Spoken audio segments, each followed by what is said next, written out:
तो चलिए स्टार्ट लेते हैं पीडी सीरीज का, जिसमें जनवरी 2025 का मैगजीन हमने स्टार्ट लिया है। चलिए स्टार्ट लेते हैं। सबसे पहला सेगमेंट राष्ट्रीय घटनाक्रम। पूर्वी लद्दाख में वास्तविक नियंत्रण रेखा यानी एलएसी पर 2020 से पूर्व की स्थिति बहाल हो गई है। कि चाइना के साथ जो भारत की सीमा रेखा लगती है वो लद्दाख, जम्मू कश्मीर, उत्तराखंड, हिमाचल प्रदेश, सिक्किम और अरुणाचल प्रदेश तक है, जिसे मैकमोहन रेखा भी कहते हैं। संविधान के 75 वर्ष पूरे हो चुके हैं। तो यहाँ पर 75 साल पूरे होने पर संविधान के केंद्रीय कक्ष में, चूंकि वहीं पर संविधान को अंगीकार किया गया था, तो इसी सेंट्रल हॉल में, दिल्ली के संसद के सेंट्रल हॉल में 75 वर्ष पूरे होने का समारोह मनाया गया। और इसके लिए एक कार्यक्रम की शुरुआत की गई जिसका नाम था हमारा संविधान हमारा स्वाभिमान। इस अवसर पर संविधान की 2 नई भाषाओं में नई प्रतियां भी जारी की गई। संस्कृत और मैथिली में संविधान की प्रतियां भी जारी की गई। नेशनल गेम आयोजित हुआ है। कहाँ? उत्तराखंड में, याद रखिएगा, राष्ट्रीय खेल उत्तराखंड में आयोजित हुए। इसका जो मैस्कट था यानी शुभंकर था वो मोनल पक्षी था। उत्तराखंड का राज्य पक्षी मोनल है। आइए नेक्स्ट देखते हैं। क्वैक रैली साइमंड्स यानी QS एशिया रैंकिंग जारी हुई। यहाँ पर एशिया की रैंकिंग जारी हुई। याद रखिएगा, QS Asia ranking top university की सर्वश्रेष्ठ विश्वविद्यालयों की जारी हुई, जिसमें पहला रैंक दिया है पीकिंग यूनिवर्सिटी, चाइना को पहला रैंक दिया। भारत में पहला रैंक दिया है IIT दिल्ली को। भारतीय यूनिवर्सिटी में टॉप रैंक IIT दिल्ली को दिया है, लेकिन पूरे एशिया में इसकी रैंकिंग 44वीं है। बस इतना याद रखिएगा। अब यहाँ पर तो देखिए एक नए टाइगर रिजर्व का डेटा दिया हुआ है। 56वां 56th टाइगर रिजर्व गुरु घासीदास पिंगला नया टाइगर रिजर्व छत्तीसगढ़ में अधिसूचित हुआ है। लेकिन वर्तमान में भारत में टाइगर रिजर्व यानी बाघों का जो राष्ट्रीय पार्क है, उनकी कुल संख्या अब वर्तमान में, अभी जब हम लोग बात कर रहे हैं, 58 हो चुके हैं। भारत का सबसे बड़ा टाइगर रिजर्व तो ये आंध्र प्रदेश में नागार्जुन सागर श्रीशैलम टाइगर रिजर्व है।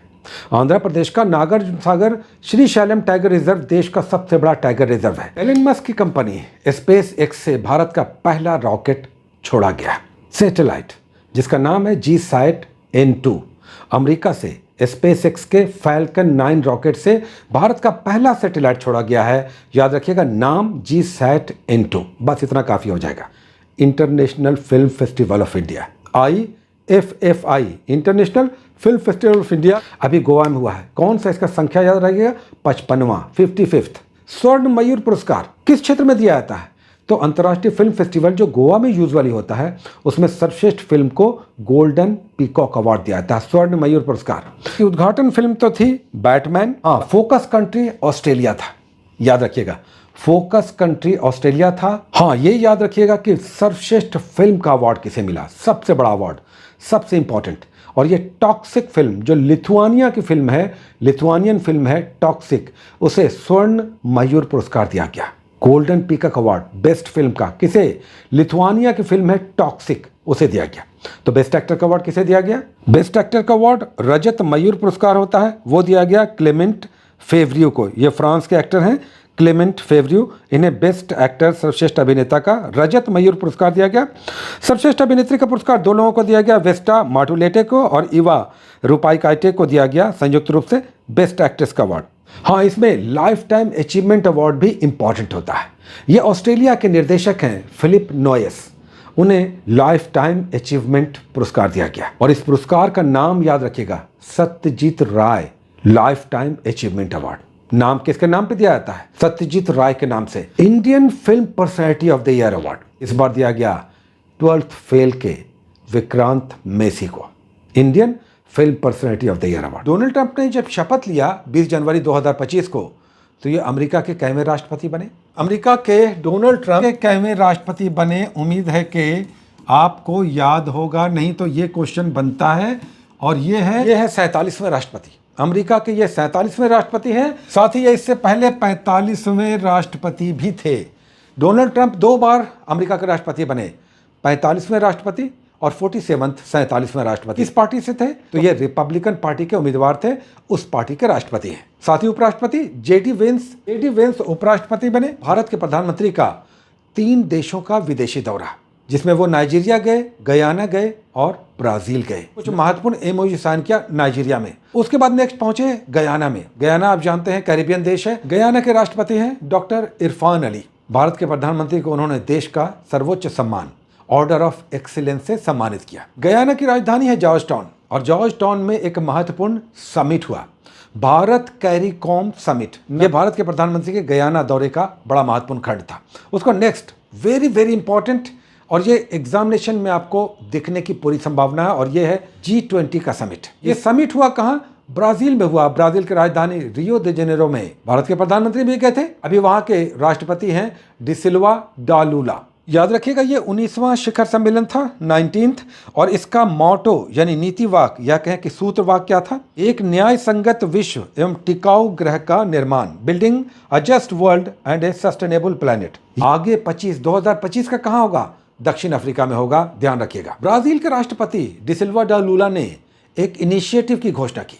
इस इनिशिएटिव को आपको याद रखना चाहिए। ये इनिशिएटिव है भूख एवं गरीबी के विरुद्ध वैश्विक गठबंधन, यानी global alliance against hunger and poverty. सबसे पहले तो इंटरनेशनल करंट अफेयर्स जनवरी 2025 में स्पेन के राष्ट्रपति हैं पेड्रो सांचेज, नाम याद रखिएगा, स्पेन के राष्ट्रपति, उनकी भारत यात्रा हुई पेड्रो सांचेज की। उसका दूसरा करंट अफेयर्स बहुत इंपॉर्टेंट है, चोगम यानी राष्ट्रमंडल का 27वां सम्मेलन हुआ। कहाँ हुआ? प्रशांत महासागरीय द्वीपीय देश है समोआ, जिसकी राजधानी आपिया है।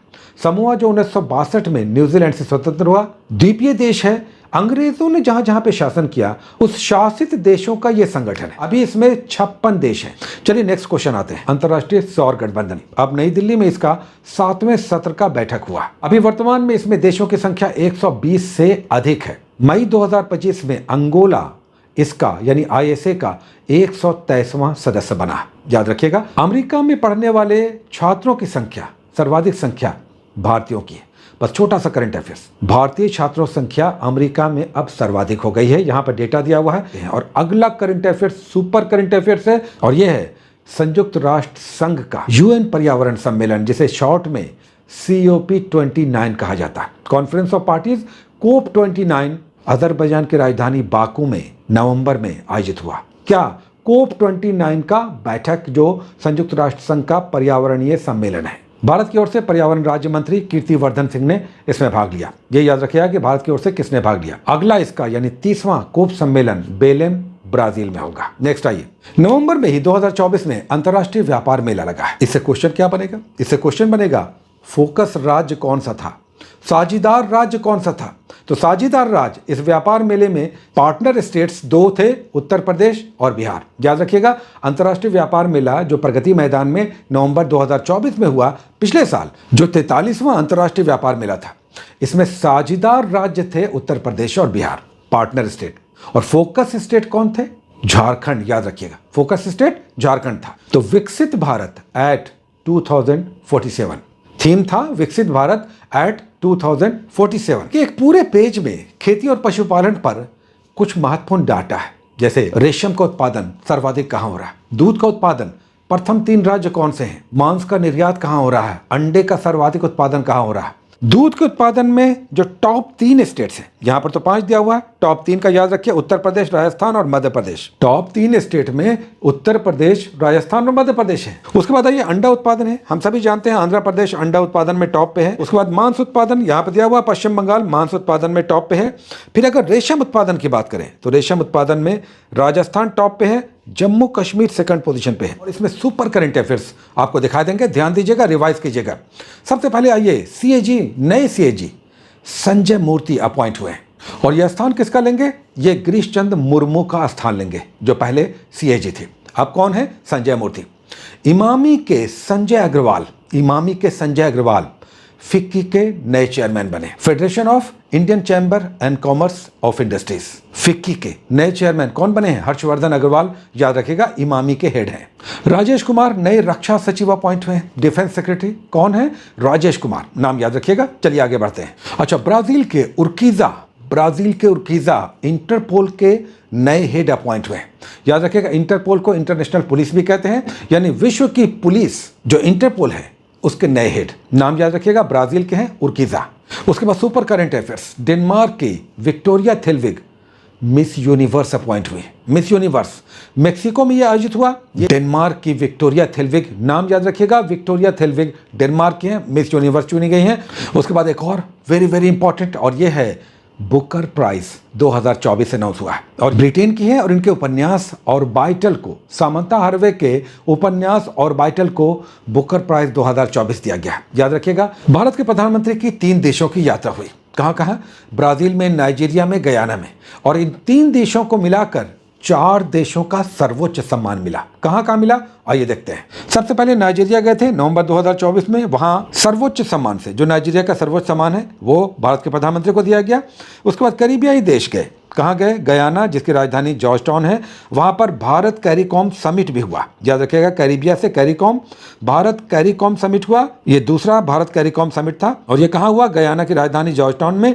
यहीं पर कैरिबियाई देश डोमिनिका की राष्ट्रपति सिल्वेसी बर्टन आई थी और उन्होंने भारत के प्रधानमंत्री को अपने देश यानी डोमिनिका का सर्वोच्च सम्मान दिया, जो डोमिनिका अवार्ड ऑफ ऑनर था। उसके बाद वे बारबेडोस गए। वहां के सर्वोच्च सम्मान honorary order of freedom of Barbados, ये भी कैरिबियाई देश है, वहां का सर्वोच्च सम्मान भारत के प्रधानमंत्री को दिया गया। उसके बाद गयाना में, गयाना का सर्वोच्च सम्मान द ऑर्डर ऑफ एक्सीलेंस दिया गया। यानी 3 देशों में 4 देशों का सर्वोच्च सम्मान। साथ ही यहां पर नीचे एक लिस्ट दिया हुआ है जहां 2024 में भारत के प्रधानमंत्री को किन किन देशों का सर्वोच्च सम्मान दिया गया। ये डिटेल्स यहां पर दिया हुआ है, जूम आउट करके आप डिटेल्स देख सकते हैं। नेक्स्ट आइए, अमेरिका की इकोनॉमिक मैगजीन है ग्लोबल फाइनेंस, उसने भारत के सर्वश्रेष्ठ बैंकर, भारत के सर्वश्रेष्ठ बैंक का SBI को अवार्ड दिया। भारत का सर्वश्रेष्ठ बैंक ग्लोबल फाइनेंस के हिसाब से स्टेट बैंक ऑफ इंडिया है। FIH यानी इंटरनेशनल हॉकी फेडरेशन ने, विश्व की सबसे बड़ी संस्था है हॉकी से संबंधित, जिसने 2024 का सर्वश्रेष्ठ खिलाड़ी का अवार्ड घोषित किया है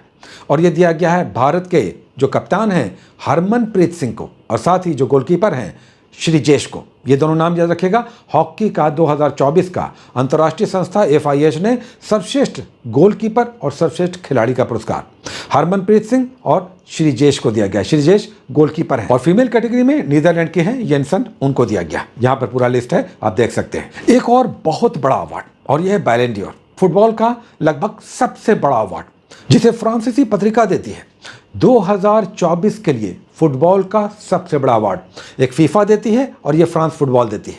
बैलन ड'ओर दिया गया है ना तो मेसी को और ना ही रोनाल्डो को। याद रखिएगा, एग्जामिनेशन में दिखेगा तो मेसी और रोनाल्डो आप खोजेंगे, ध्यान दीजिएगा। स्पेन के खिलाड़ी हैं, रोड्रिगो को दिया गया 2024 का बैलन ड'ओर पुरस्कार दिया गया। फीमेल कैटेगरी में स्पेन की खिलाड़ी हैं, बोन मार्टी को दिया गया है। स्पेनिश फीमेल सबसे बड़ी फुटबॉल खिलाड़ी हैं। 2024 का बैलन ड'ओर बोन मार्टी को दिया गया है, ये भी स्पेन की है। तो दोनों ही मेल और फीमेल कैटेगरी में बैलन ड'ओर पुरस्कार 2024 दिया गया है, रोड्रिगो को और बोन मार्टी को। अब उसके बाद 2 डेथ्स हैं 2024 में। 2 प्रमुख व्यक्ति जो इस मैगजीन के हिसाब से, एक विवेक देवराय अर्थशास्त्री हैं और भारत की आर्थिक नीतियों को दिशा देने में इनकी बड़ी महत्वपूर्ण भूमिका रही है। भारत के प्रधानमंत्री के आर्थिक सलाहकार रह चुके हैं विवेक देवराय, इनका भी निधन हुआ है। और दूसरा बहुत इंपॉर्टेंट बिहार से कंटेक्स्ट है और ये बहुत बड़ा करंट अफेयर्स है, प्रश्न इससे बनेगा ही बनेगा, और ये है शारदा सिन्हा। बिहार कोकिला 2025 का एक प्रसिद्ध पुरस्कार इन्हें दिया गया और यह है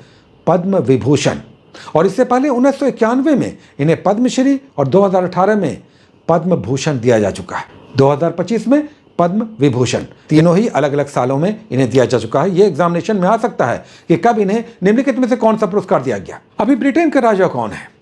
एलिजाबेथ II की मृत्यु के बाद उनके हस्बैंड ब्रिटेन के बादशाह बने, किंग बने। तो अभी किंग कौन है?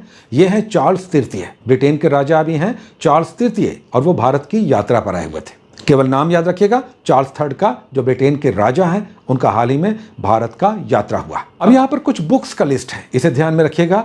हर मंथ के मैगजीन में PD में एक लिस्ट बुक्स का भी आता है, जो पॉपुलर बुक्स हैं और जो करंट से रिलेटेड है। यहाँ पर 2-3 इंपॉर्टेंट है, ध्यान खींचने वाला। देखिए, और बाइटल तो है ही, सामंता हार्वे जिन्हें इस साल बुकर प्राइज मिला है, उसका यहाँ पर कलेक्शन दिया हुआ है। याद रखिएगा, उपन्यास का नाम और बाइटल है। उसके बाद देखिए, जोफ्री आर्चर क्रिकेटर हैं, इंग्लैंड के क्रिकेटर हैं, उनकी भी बुक है। उसके बाद कुछ प्रमुख युद्धाभ्यास और यहाँ पर भरा हुआ है, हमें लगता है कि इनमें से एक एग्जामिनेशन में देख सकता है। सिम्बेक्स नाम का युद्धाभ्यास भारत और किस देश के बीच होता है? सिंगापुर और भारत के बीच सिम्बेक्स नाम का युद्धाभ्यास होता है। इस साल कहाँ हुआ है? विशाखापट्टनम में। स्थान याद रखिएगा, नाम याद रखिएगा। सिम्बेक्स भारत और सिंगापुर, कहाँ हुआ है? विशाखापट्टनम। उसके बाद भारत और जर्मनी के बीच पहला युद्धाभ्यास हुआ है, नौसैनिक युद्धाभ्यास, जिसका शॉर्ट फॉर्म में याद रखिएगा MPX मैरीटाइम पार्टनरशिप एक्सरसाइज किसके बीच हुआ है? भारत और जर्मनी के बीच MPX नाम से मैरीटाइम युद्धाभ्यास हुआ है। और ये कहां हुआ है? तो ये बंगाल की खाड़ी में हुआ है। नेक्स्ट, भारत और वियतनाम के बीच भी होता है विम्बैक्स, वी फॉर वियतनाम। तो विम्बैक्स भारत और वियतनाम के बीच ये कहां हुआ है? ये पंजाब में हुआ है। बड़ा इंटरेस्टिंग है, पंजाब के अंबाला में हुआ है। उसके बाद भारत का ये आंतरिक युद्धाभ्यास है, केवल नाम याद रखिएगा, सी विजिल। कई बार संस्करण पूछ देता है। सी विजिल का चौथा संस्करण हुआ है भारत के तटीय क्षेत्रों में। बिरसा मुंडा की 150वीं जयंती मनाई गई है। ध्यान दीजिएगा, भगवान बिरसा मुंडा की 150वीं जयंती मनाई गई है और इसके उपलक्ष्य में 150 रुपए का सिक्का जारी किया गया है। आप जानते हैं कि बिरसा मुंडा आंदोलन जो 1899 से 1900 के बीच हुआ था, जिसे उलगुलान विद्रोह भी कहते हैं, इनका जन्म उलीहाती में हुआ था जो रांची के पास है। दिल्ली में सराय काले खां चौक का नाम बदल करके बिरसा मुंडा चौक कर दिया गया है। भारत और अमेरिका के बीच जो युद्धाभ्यास होता है उसका नाम क्या है? दो तरह का युद्धाभ्यास होता है। भारत और अमेरिका के बीच दो प्रकार का युद्धाभ्यास होता है, एक वज्र प्रहार और दूसरा युद्धाभ्यास। एक का नाम युद्धाभ्यास ही है और दूसरे का नाम वज्र प्रहार है। अभी जो हुआ है वज्र प्रहार, यह अमेरिका में हुआ है और इससे पहले सितंबर में, अभी तो नवंबर में हुआ वज्र प्रहार, इससे पहले सितंबर 2024 में युद्धाभ्यास भी हुआ था और ये राजस्थान में आयोजित हुआ था। दूसरी ओर भारत और इंडोनेशिया के बीच भी इस प्रकार का युद्धाभ्यास होता है। उसका नाम क्या है? तो उसका नाम है गरुड़। अभी 2024 में गरुड़ युद्धाभ्यास हुआ और ये इंडोनेशिया में जकार्ता के पास हुआ है। एक और प्रमुख युद्धाभ्यास, नाम भी थोड़ा अलग है, नसीम अल बहर। ये युद्धाभ्यास किसके बीच होता है? तो भारत और ओमान के बीच होता है नसीम अल बहर युद्धाभ्यास। और ये कहाँ हुआ? ये यहीं पे लिखा हुआ है, गोवा में आयोजित हुआ था। ये 5वां खंड खेल स्पोर्ट्स का हम लोग कर रहे हैं। सबसे पहले पंकज आडवाणी। आप जानते हैं कि भारत के स्नूकर या बिलियर्ड्स के प्रसिद्ध खिलाड़ी, विश्व प्रसिद्ध खिलाड़ी पंकज आडवाणी हैं। इन्होंने कतर की राजधानी दोहा में IBSF विश्व बिलियर्ड्स चैंपियनशिप का खिताब जीता है। टाटा स्टील शतरंज India rapid and blitz tournament हुआ है। टाटा स्टील शतरंज इंडिया चैंपियनशिप हुआ है, कोलकाता में हुआ है। इसे जीता है चेस के विश्व प्रसिद्ध खिलाड़ी मैग्नस कार्लसन ने। इनके देश का नाम भी आपको याद रखना चाहिए। मैग्नस कार्लसन चेस के सबसे बड़ी खिलाड़ियों में से एक हैं, नॉर्वे के हैं। इन्होंने टाटा ओपन शतरंज चैंपियनशिप जो कोलकाता में हुआ, नवंबर मंथ में हुआ था, इसे जीत लिया है। उसके बाद एक बड़ा घटनाक्रम हुआ है, अंतर्राष्ट्रीय हॉकी महासंघ के अध्यक्ष का चुनाव हुआ है, जिसे शॉर्ट में FIH कहते हैं, इंटरनेशनल हॉकी फेडरेशन। इसके नए अध्यक्ष पुनर्निर्वाचित हुए। नाम याद रखिएगा, मकाओ के हैं तैयब इकराम।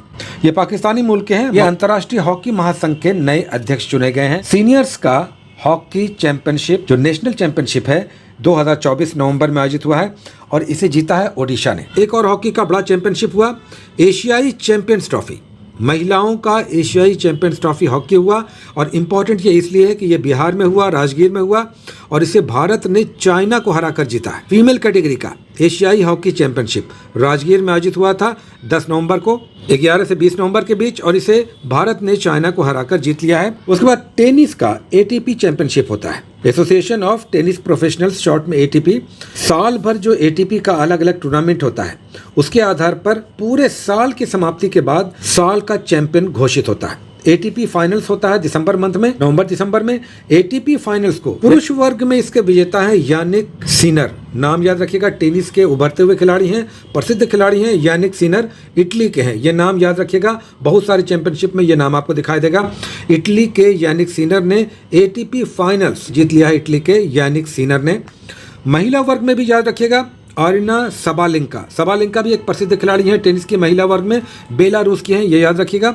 ATP फाइनल्स बहुत बड़ा टूर्नामेंट है, इसे जीत लिया है जो टेनिस का चैंपियनशिप है। एक और टेनिस का बहुत बड़ा टूर्नामेंट है और ये पुरुषों का टेनिस टीम चैंपियनशिप है, जिसे डेविस कप कहते हैं।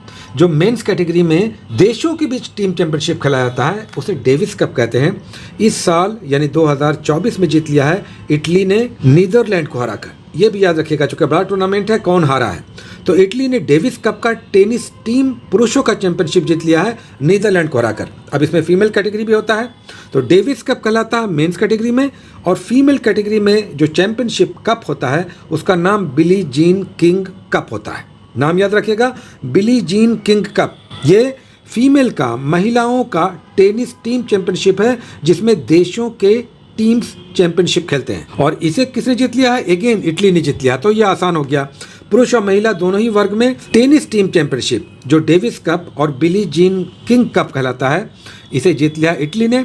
मेंस कैटेगरी में नीदरलैंड को हराया है, जबकि फीमेल कैटेगरी में स्लोवाकिया को हराया है। किसने? इटली ने। ध्यानचंद पुरस्कार दिया जाता है लाइफ टाइम अचीवमेंट के लिए। भारत में खेलों का सर्वोच्च पुरस्कार है लाइफ टाइम अचीवमेंट, ध्यानचंद पुरस्कार दिया जाता है। इसका नाम बदल दिया गया है, याद रखिएगा। अब ये अर्जुन लाइफ टाइम अचीवमेंट पुरस्कार कहलाएगा। आज हम लोग फरवरी मंथ स्टार्ट ले रहे हैं। इसमें सबसे पहले देखिए, एक देश एक चुनाव है, ये लगातार खबरों में है और इस पर क्वेश्चन बनेगा ही बनेगा। एक देश एक चुनाव से संबंधित लोकसभा में 2 विधेयक पेश हुआ। इनका संविधान संशोधन कौन सा है, ये जरूर याद रखिएगा। ये बीपीएससी का पेटेंट क्वेश्चन हो गया। 129वां संविधान संशोधन विधेयक है। तो संविधान में संशोधन करना होगा किन किन अनुच्छेदों में? तो अनुच्छेद 82A एक नया अनुच्छेद अब संविधान में जुड़ेगा, अगर ये पास हो जाएगा तब। और दूसरी ओर 3 अनुच्छेदों में संशोधन भी करना होगा। एक नया अनुच्छेद जुड़ेगा, वो 82A होगा, और 3 अनुच्छेद यानी आर्टिकल्स में जो अलग अलग संदर्भों से संबंधित है और इसी से जुड़ा हुआ है, उसमें संशोधन होगा। ऊपर देख लीजिए, अनुच्छेद 83, 172 एंड 327, इसमें संशोधन करना होगा और इसे 2/3 2/3 मेजोरिटी से पास कराना होगा। अभी लोकसभा में कितनी सीटें हैं? 543, और इसके लिए 2/3 कितना होगा? लगभग 362 होगा। जैसे शायद बहुत सारे लोग जानते होंगे कि एक देश एक चुनाव पर जो कमेटी थी, जिसका रिकमेंडेशन आया, वो पूर्व राष्ट्रपति रामनाथ कोविंद की अध्यक्षता में कमेटी गठित हुई थी। उसके बाद इसरो का एक करंट अफेयर्स है, जो PSLV C59 के जरिए इसरो ने यूरोपीय स्पेस एजेंसी का प्रोबा 3 प्रक्षेपण किया है। जिसे यूरोपियन स्पेस एजेंसी, जो यूरोप की स्पेस एजेंसी है, उसका मिशन प्रोबा 3 लॉन्च हुआ है। 2 सैटेलाइट है, क्रोनोग्राफ और ऑकल्टर। कहां से लॉन्च हुआ है? आंध्र प्रदेश के श्रीहरिकोटा स्थित सतीश धवन अंतरिक्ष केंद्र से। उसके बाद देखिए, एक टाइगर रिजर्व से संबंधित क्वेश्चन है। यहाँ पर मध्य प्रदेश के रातापानी वन्यजीव अभ्यारण्य को 57वां 57th टाइगर रिजर्व घोषित किया गया है। 2023 का फॉरेस्ट रिपोर्ट, हर 2 साल पर फॉरेस्ट रिपोर्ट आता है। इससे पहले 2021 का आया था, अब 2023 का आया। अगर आप यहाँ पर नहीं देख पा रहे हैं पूरा डिटेल्स में, तो SPD में वन स्थिति रिपोर्ट 2023 है, या आपके पास कोई मैगजीन और होगा तो सभी जगह वन स्थिति रिपोर्ट 2023 दिया हुआ है, डिटेल्स में दिया हुआ है। यहाँ पर आइए शॉर्ट में कर लेते हैं। Forest survey of India report 2023 के अनुसार, जो 18वीं वार्षिक रिपोर्ट है, द्विवार्षिक, हर 2 साल पे आता है, ये 18th है, 18वां है। देश का कुल वन क्षेत्र 2023 के अनुसार अब कितना है? वेरी वेरी इंपॉर्टेंट, इसे गांठ में बांध लीजिए, ये आने वाले 1-2 सालों तक चलेगा। 21.76%। अब जो फॉरेस्ट है, फॉरेस्ट कवर है पूरे देश में, वो पूरे देश के क्षेत्रफल का 21.76 है, 76। ये हो गया। याद रखिएगा, ये फॉरेस्ट है। फॉरेस्ट में और पेड़ों में, ट्रीज में अंतर होता है, जंगल और वृक्ष में अंतर होता है। ये जंगल है, फॉरेस्ट है, कितना? 21.76। अब इसमें अगर वृक्षों को भी जोड़ दें तो वृक्षों का प्रतिशत 3.41 है, 3.41% है जो वृक्ष है पूरे देश में। दोनों को अगर जोड़ देंगे तो वृक्ष और जंगलों का कुल मिलाकर, जो फॉरेस्ट कवर है और ट्रीज का कवर है, ये कुल मिलाकर 25.17% है। वेरी वेरी इंपॉर्टेंट, 3 डेटा आपको याद रखना है। जंगल कितना है? तो 21.76, ट्रीज कितना है? तो 3.41, और अगर दोनों को जोड़ दें, दोनों मिलाकर कितना फॉरेस्ट और ट्रीज हैं? तो 25.17%। बहुत इंपॉर्टेंट, इसे ध्यान में रखिएगा। दूसरी बात, सबसे ज्यादा जंगल कहाँ है? सबसे ज्यादा फॉरेस्ट वाला राज्य कौन सा है? मध्य प्रदेश, बहुत बार PT में आ चुका है, ज्यादातर छात्र जानते होंगे। सर्वाधिक क्षेत्रफल में, कुल क्षेत्रफल में बात करेंगे तो मध्य प्रदेश टॉप पर है, 77,000 स्क्वायर किलोमीटर यहाँ जंगल है। सेकंड पोजीशन भी याद रखिएगा, अरुणाचल प्रदेश है, और तीसरा पोजीशन छत्तीसगढ़ है। लेकिन कुल भौगोलिक क्षेत्र में 1% के अतिरिक्त परसेंटेज की अगर बात करें, परसेंटेज में, प्रतिशत में, तो लक्षद्वीप टॉप पर है, मिजोरम सेकंड पर है, और अंडमान निकोबार थर्ड पे है। याद रखिएगा, टोटल परसेंट में, प्रतिशत में अगर पूछेगा, 91%, पूरे भूखंड का, लक्षद्वीप का 91.33% भाग जंगलों से आच्छादित है। तो पूरे देश में ये टॉप पर है प्रतिशत में। लेकिन ये यूनियन टेरिटरी है। अगर राज्यों की बात करें तो मिजोरम में 85.34%, पूरे मिजोरम का 85% लगभग क्षेत्र जंगलों से आच्छादित है। एक और बात, अगर कहें कि हर 2 साल पर फॉरेस्ट रिपोर्ट आता है, तो इन 2 सालों में, यानी 2021 से 2023 के बीच, इन 2 सालों में सर्वाधिक वृद्धि इन 2 सालों में कहाँ हुआ? तो मिजोरम टॉप पे है। एक और बात, अगर पूरे जंगल और वृक्ष आवरण को भी जोड़ लें तो पिछले 2 साल में सर्वाधिक वृद्धि छत्तीसगढ़ में हुआ है। शॉर्ट में देखिए, यहाँ पर बॉक्स बनाकर दिया हुआ है। अब आइए मैंग्रोव फॉरेस्ट यानी खारे पानी और छिछले पानी में जो ट्रीज या फॉरेस्ट उगते हैं, मैंग्रोव फॉरेस्ट, जो हमारे इकोलॉजी के लिए बहुत ही इंपॉर्टेंट होते हैं, वो यहाँ पर मैंग्रोव फॉरेस्ट, जिसे हिंदी में कच्छ वनस्पति कहते हैं, उसका यहाँ पर डेटा है। ये भी आपको याद रखना है। कच्छ वनस्पति जो छिछले पानी में, उथले पानी में या खारे पानी में, समुद्र और नदियों के किनारे रहते हैं, उन मैंग्रोव फॉरेस्ट का यहाँ पर डेटा दिया हुआ है। कच्छ वनस्पति जिसे कहते हैं। सर्वाधिक कच्छ वनस्पति मैंग्रोव फॉरेस्ट कहाँ है? देखिए यहाँ पर दिया हुआ पश्चिम बंगाल, सेकंड गुजरात और थर्ड अंडमान निकोबार। याद रखिएगा 2023 का फॉरेस्ट रिपोर्ट कहता है कि सर्वाधिक मैंग्रोव फॉरेस्ट यानी कच्छ वनस्पति पश्चिम बंगाल में है, सेकंड गुजरात और थर्ड में अंडमान निकोबार है। फरवरी मंथ का आज हम लोग दूसरा सेगमेंट इंटरनेशनल करंट अफेयर्स करेंगे। पहला करंट अफेयर्स, सीरिया में विद्रोही गुट का तख्ता पलट है। बशर अल असद जो सीरिया के राष्ट्रपति हेड ऑफ द स्टेट थे, उन्हें गद्दी से हटा दिया गया है, तख्ता पलट किया गया है। और विद्रोही टीम कौन है समझ लीजिए, विद्रोही गुट का नाम है हयात तहरीर अल शाम। भारत और ब्रिटेन के बीच 2+2 वार्ता हुई। 2+2 का मतलब होता है विदेश और रक्षा मंत्री दोनों ओर से भाग लेते हैं। अभी ये बैठक कहाँ हुई है? भारत में, नई दिल्ली में हुई है। भूटान नरेश जिग्मे खेसर वांगचुक भारत की यात्रा पर है। श्रीलंका के नए राष्ट्रपति अनुराग कुमार दिसानायके अपनी पहली विदेशी यात्रा पर भारत पहुंचे हैं। चलिए नेक्स्ट, फीफा वर्ल्ड कप का 2034 का FIFA world cup Saudi Arab में आयोजित होगा। पॉइंट टू बी नोटेड, 2024 का FIFA football world cup Saudi Arab में आयोजित होगा। तो पिछला कब हुआ था? 2022 में हुआ था और यह कतर की राजधानी दोहा में हुआ था। 4-4 साल पे होता है। तो 26 में कहाँ होगा? 26 में ये 3 देशों के बीच होगा, अमेरिका, कनाडा और मेक्सिको, तीनों संयुक्त रूप से 2026 का फीफा वर्ल्ड कप। याद रखिएगा, मेक्सिको, अमेरिका और कनाडा तीनों मिलकर नेक्स्ट ईयर 2026 का फीफा वर्ल्ड कप आयोजित करेंगे। और तो और 4-4 साल पे होता है। तो 2030 का कहाँ हो रहा है? 2030 का भी 3 देश हैं। और ये 3 देश कौन हैं? स्पेन, पुर्तगाल और मोरक्को। नाम याद रखिएगा, 3 देश यहाँ पर भी हैं। 2030 में भी 3 देश हैं जहाँ फीफा वर्ल्ड कप होगा। 2030 में होगा स्पेन, पुर्तगाल और मोरक्को। अब 2034, 4 साल के बाद सऊदी अरब में इसे मेजबानी दी गई है। भारत के प्रधानमंत्री की कुवैत की यात्रा हुई है। राष्ट्रीय यात्रा बहुत इंपॉर्टेंट है, बहुत सारे खंड इसमें हैं देखने और समझने वाले। एक तो वहाँ का राष्ट्रीय सम्मान दिया गया है और कुवैत 6ठा तेल का सबसे बड़ा आपूर्तिकर्ता देश है। ऑर्डर ऑफ मुबारक अल कबीर, ये याद रखिएगा, ये शब्द याद रखिएगा। ऑर्डर ऑफ मुबारक अल कबीर किस देश का सबसे बड़ा राष्ट्रीय सम्मान है? तो कुवैत का है। भारत के प्रधानमंत्री को दिया गया है। कुवैत के हेड का नाम याद रखिएगा। इनके जो शेख हैं वो है अमीर शेख अल अहमद अल जबर अल सबा। अल अहमद अल जबर अल सबा। इसका क्वेश्चन दिखा देते हैं। पिछले साल 17वीं का जो 13 दिसंबर 2024 को एग्जामिनेशन हुआ, उसमें इनका नाम एग्जामिनेशन में पूछा था। ये क्वेश्चन आप देख सकते हैं। और वहां पर जब प्रधानमंत्री गए तो एक कार्यक्रम हुआ। इस कार्यक्रम का नाम भी याद रखिएगा, हाला मोदी कार्यक्रम हुआ। जैसे न्यूयॉर्क में अमेरिका में होता है, जैसे हौडी मोदी हुआ था कहाँ? न्यूयॉर्क में। यहाँ पर हाला मोदी कार्यक्रम हुआ। दक्षिण कोरिया में मार्शल लगा, कहें तो इमरजेंसी।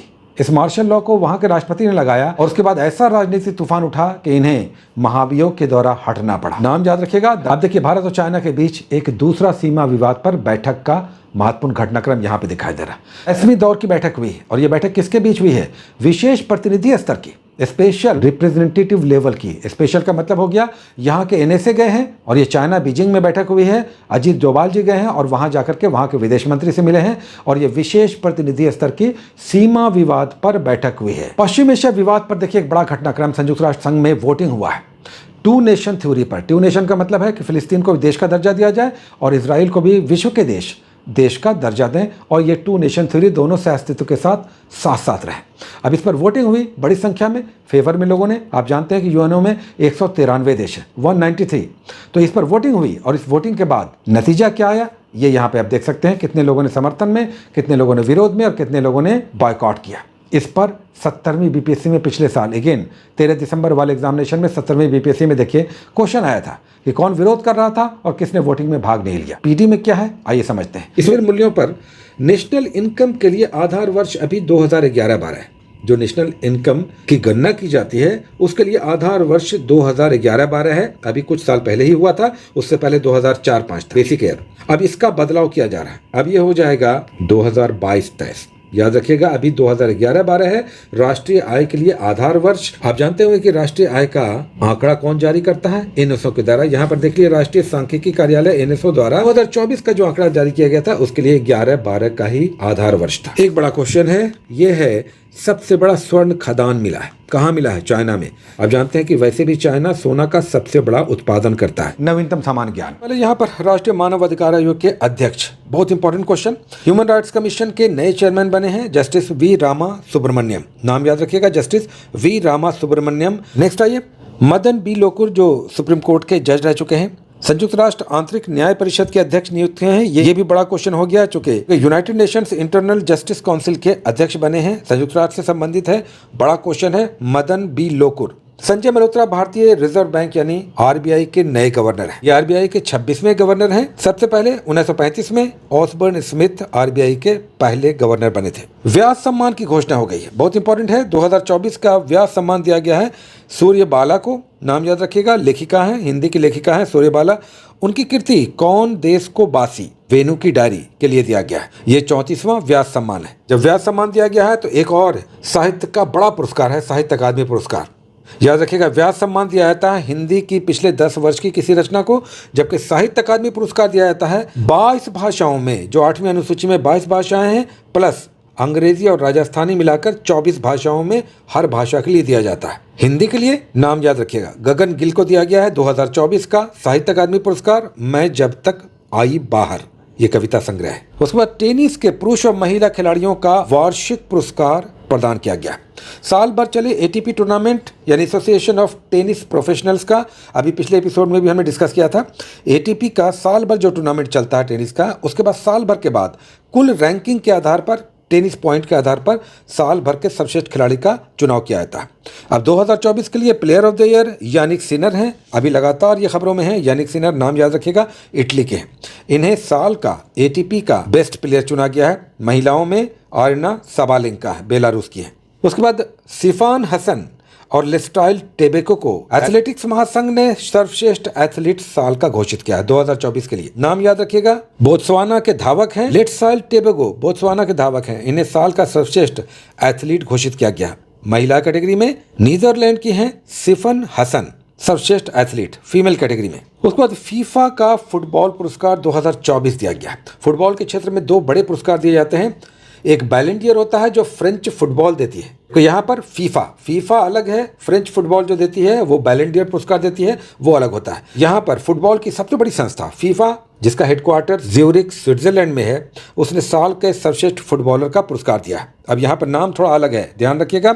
विनीसियस जूनियर को, जो ब्राजील के हैं, उन्हें सर्वश्रेष्ठ फुटबॉल खिलाड़ी घोषित किया गया। फीमेल कैटेगरी में लगातार खबरों में है एताना बोनमाटी, स्पेन की हैं, बार्सिलोना के लिए खेलती हैं।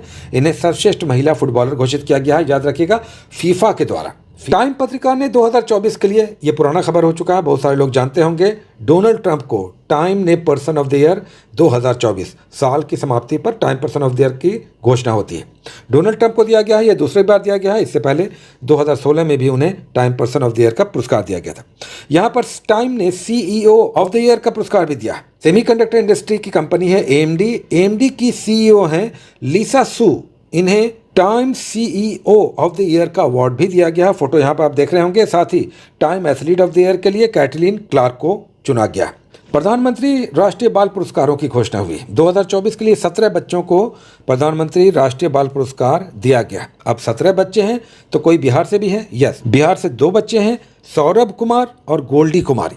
सौरभ कुमार क्या है, वीरता के लिए इन्हें दिया गया है, जबकि गोल्डी कुमारी जो दिव्यांग खिलाड़ी हैं, उन्हें खेल के क्षेत्र में राष्ट्रीय बाल पुरस्कार दिया गया है। उसके बाद मनमोहन सिंह का हाल ही में निधन हुआ है। इससे संबंधित कुछ महत्वपूर्ण फैक्ट्स जान लीजिए, इस तरह के क्वेश्चंस बन जाते हैं। देश के आर्थिक सुधारों के नायक कहलाते हैं पूर्व प्रधानमंत्री, जाने माने अर्थशास्त्री। ये क्या क्या रहे, ये ध्यान रखिए। वित्त मंत्रालय के प्रधान आर्थिक सलाहकार रह चुके हैं, रिजर्व बैंक के गवर्नर रह चुके हैं, योजना आयोग के उपाध्यक्ष रह चुके हैं, यूजीसी के चेयरमैन रह चुके हैं और वित्त मंत्री भी रहे हैं। 10 वर्षों तक प्रधानमंत्री भी रहे। उसके बाद यहाँ पर कुछ बुक्स एंड ऑथर्स हैं, हम पिक्चर डाल दे रहे हैं, इसे एक बार देख लीजिएगा। जैसे in pursuit of democracy, Najma Heptulla का है। कच्छ रण महोत्सव हुआ, गुजरात में कच्छ है तो कच्छ रण उत्सव हर साल होता है, 1 दिसंबर 2024 को हुआ। हाँ, 22वां दिव्यांग कला मेला लगा है। 22वां दिव्यांग कला मेला नई दिल्ली में लगा है। प्रयागराज महाकुंभ हुआ, पिछले दिनों काफ़ी चर्चा में रहा। इसका डेट याद रखिएगा, 13 जनवरी से 26 फरवरी तक 2025 तक ये चला। यहाँ पर कुछ सैन्य अभ्यास है, जैसे भारत और नेपाल के बीच जो सैन्य अभ्यास होता है अधिकतर लोग जानते हैं, सूर्य किरण कहलाता है। ये नेपाल के सलझंडी में हुआ, भारत और नेपाल का सूर्य किरण सैन्य अभ्यास। एक और है सिलिनेक्स, सिलिनेक्स नाम में ही श्रीलंका और भारत के बीच होता है, विशाखापट्टनम में हुआ। ये नौसैनिक अभ्यास है। अटल बिहारी वाजपेयी की 100वीं जयंती मनाई गई है और इसके लिए 100 रुपये का सिक्का जारी किया गया। खेलकूद से संबंधित कुछ महत्वपूर्ण घटनाक्रम है। पुरुषों की junior Asia cup hockey Bharat ने जीत ली है। पुरुषों की जूनियर एशिया कप हॉकी हुआ है ओमान के मस्कट में। इसे भारत ने जीत लिया है, किसे हराकर? पाकिस्तान को हराकर। T20 का भारत का सबसे बड़ा टूर्नामेंट है सैयद मुश्ताक अली ट्रॉफी। 2024 के लिए मुंबई ने इसे दूसरी बार जीता है, किसे हराकर? मध्य प्रदेश को हराकर। उसके बाद जय शाह, बहुत बड़ा करंट अफेयर्स है। जय शाह आईसीसी के नए चेयरमैन बने। इंटरनेशनल क्रिकेट काउंसिल जो क्रिकेट की सबसे बड़ी संस्था है, जिसका हेडक्वार्टर दुबई में है, आईसीसी के नए चेयरमैन जय शाह बने हैं। तो इन्होंने किसका स्थान लिया है ये भी याद रखिएगा, न्यूजीलैंड के ग्रेग बार्कले का, क्योंकि ये एसीसी यानी एशियन क्रिकेट काउंसिल के भी चेयरमैन थे, तो उससे उन्होंने त्याग पत्र दिया। तो अब एसीसी यानी एशियन क्रिकेट काउंसिल के नए चेयरमैन श्रीलंका के शम्मी सिल्वा बने। अब देखिए फॉर्मूला 1 रेसिंग का एक बड़ा खबर है। साल भर जब रेसिंग चलता है तो साल भर की रेटिंग पॉइंट के आधार पर पूरे साल का सर्वश्रेष्ठ खिलाड़ी घोषित किया था। तो मैक्स वर्स्टेपन साल के सर्वश्रेष्ठ फॉर्मूला 1 रेसर चैंपियन घोषित हुए हैं। याद रखिएगा नीदरलैंड के हैं मैक्स वर्स्टेपन। देखिए 77वीं सीनियर राष्ट्रीय बैडमिंटन चैंपियनशिप हुआ है। नए राष्ट्रीय चैंपियन हैं, इनका नाम याद रखिएगा, देविका सिहाग हैं हरियाणा की, ये बैडमिंटन की नई सीनियर राष्ट्रीय चैंपियन हैं। जबकि एम रघु कर्नाटक के हैं, ये मेल वर्ग में बैडमिंटन के राष्ट्रीय चैंपियन हैं। भारत के 18 वर्षीय डी गुकेश ने बड़ा कीर्तिमान स्थापित किया। ये नए विश्व चैंपियन बने हैं और ये सबसे कम उम्र के विश्व चैंपियन स्थापित हुए हैं। सिंगापुर में हुए इस विश्व चैंपियनशिप में इन्होंने चीन के डिंग लिरेन को हराया है और इस तरह से चेस के ये नए चैंपियन हैं। डी गुकेश कर्नाटका के हैं। तो यहाँ पर महिला वर्ग में भी याद रखिएगा, भारत की कोनेरू हम्पी, इन्होंने विश्व रैपिड चैंपियनशिप जीता।